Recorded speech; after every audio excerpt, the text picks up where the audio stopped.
Virus से निपटने के लिए केंद्र सरकार लगातार रणनीति बना रही है। इसको लेकर एक मीटिंग शनिवार को रक्षा मंत्री राजनाथ सिंह के घर पर भी हुई। ये मीटिंग कोरोना वायरस से निपटने के लिए तैयार किए गए ग्रुप ऑफ मिनिस्टर्स की थी। राजनाथ सिंह के घर हुई इस बैठक में लॉकडाउन के बाद कैसे क्या किया जाए, इस पर चर्चा हुई। बैठक के बाद राजनाथ सिंह ने कहा कि कोविड-19 पर हमने लोगों की समस्याओं को कम करने के तरीकों पर चर्चा की। उन्होंने कहा कि लोगों को राहत प्रदान करने में मंत्रालयों की अहम भूमिका हो सकती है।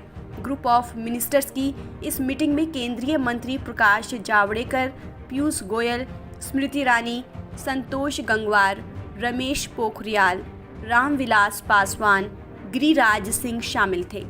कोरोना वायरस की रोकथाम के लिए केंद्र सरकार ने पहले 21 दिनों का लॉकडाउन किया था। 14 अप्रैल को उसके खत्म होने के बाद 3 मई तक लॉकडाउन को बढ़ा दिया गया।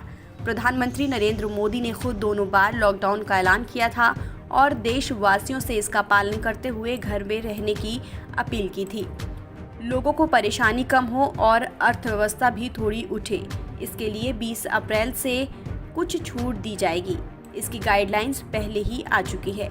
कोरोना वायरस के चलते देश में लागू किए गए लॉकडाउन के बाद ये 5वीं बार मंत्रियों के समूह की बैठक थी। बैठक में आवश्यक वस्तुओं और सेवाओं की आपूर्ति जैसे महत्वपूर्ण मुद्दों पर चर्चा होनी थी।